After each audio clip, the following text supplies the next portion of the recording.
Hey everyone, and welcome back to my kitchen.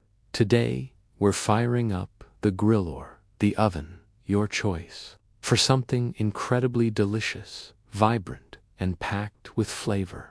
Seasoned vegetable kebabs. Forget boring, bland veggies. These are the kind of kebabs that will have everyone, even the most dedicated meat eaters, coming back for seconds. They're perfect for a summer barbecue, a weeknight dinner, or even as a fantastic side dish. So, grab your skewers, and let's get ready to make some magic happen. First things first, let's talk about our stars, the vegetables. The beauty of this recipe is its versatility.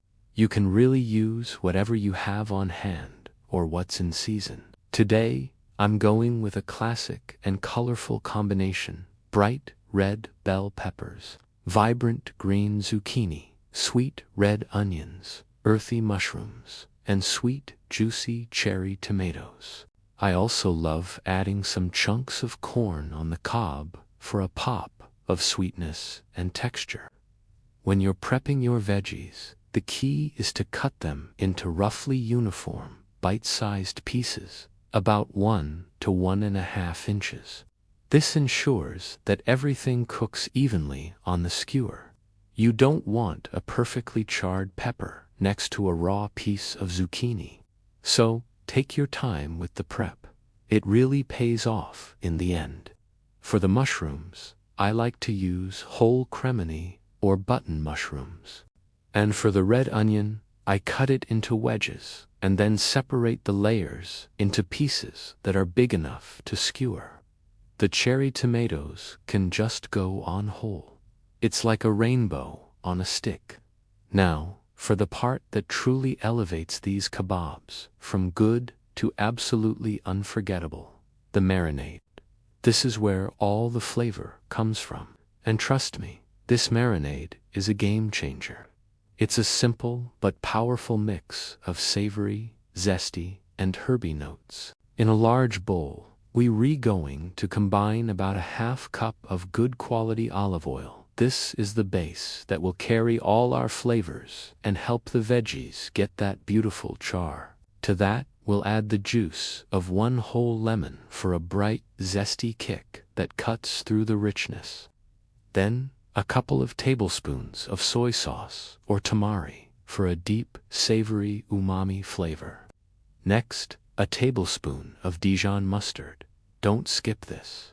It adds a tangy complexity and helps emulsify the marinade, making it cling to the vegetables beautifully. For our herbs and spices, we're going big. I'm adding a tablespoon of dried oregano, a teaspoon of smoked paprika for a lovely smoky depth, and a teaspoon of garlic powder. Of course, you can use fresh minced garlic. If you have it, about 3 or 4 cloves would be perfect. And we can't forget a generous pinch of black pepper and a little salt. Remember, the soy sauce is already salty, so go easy on the salt at first. You can always add more later. Whisk all of those ingredients together until they're well combined. This marinade works so well because it balances acid, fat, and seasoning perfectly, creating a flavor profile that complements literally any vegetable you choose. Once your marinade is ready, it's time to introduce it to our beautifully chopped vegetables. Pour all of your prepped veggies into the bowl with the marinade. Now, get in there with your hands, or a large spoon if you prefer, and toss everything together until every single piece of vegetable is coated in that glorious marinade. Be gentle, especially with the mushrooms and tomatoes, so they don't break apart. You want to make sure the marinade gets into all the nooks and crannies. Once everything is well coated, cover the bowl and let it sit. This is a crucial step. You want to let the vegetables marinate for at least 30 minutes. If you have more time, an hour or 2 in the fridge is even better. This allows the veggies to absorb all those wonderful flavors. It's like giving them a spa day before they hit the heat. While our vegetables are marinating, let's talk about skewers. If you're using wooden or bamboo skewers, it is absolutely essential to soak them in water for at least 30 minutes before you use them. This prevents them from burning to a crisp on the grill or in the oven. Just place them in a shallow dish, cover them with water, and let them soak. If you're using metal skewers, you get to skip this step, one of the perks of reusable gear. They also conduct heat really well, which can help cook the vegetables from the inside out.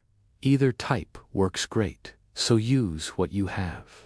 All right, our vegetables have had their flavor bath, and our skewers are ready. It's time for the fun part, assembling the kebabs. There's no right or wrong way to do it, but I like to create a colorful pattern. I'll start with a piece of bell pepper, then zucchini, then a mushroom, a piece of onion, and a cherry tomato. Repeating the pattern makes them look really professional and appealing. Try to leave a little bit of space between the vegetables. Don't pack them on too tightly. This allows the heat to circulate around each piece, ensuring they cook evenly and get that nice char on all sides.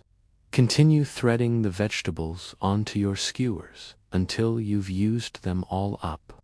If you have any leftover marinade in the bottom of the bowl, don't throw it away. We can use that for basting. Now, let's cook these beauties. You have a few options. If you're using an outdoor grill, preheat it to a medium-high heat, around 400 degrees Fahrenheit or 200 degrees Celsius. Lightly oil the grates to prevent sticking. Place the kebabs on the grill and cook for about 10 to 15 minutes, turning them every few minutes. You're looking for tender vegetables and those beautiful, slightly charred grill marks. Baste them with any leftover marinade during the last few minutes of cooking for an extra layer of flavor. If you're cooking indoors, the oven is your best friend. Preheat your oven to 425 degrees Fahrenheit or 220 degrees Celsius. Line a baking sheet with parchment paper for easy cleanup. Arrange the kebabs on the baking sheet in a single layer, making sure they aren't touching. Roast for about 20 to 25 minutes, flipping them halfway through until the vegetables are tender and lightly browned at the edges.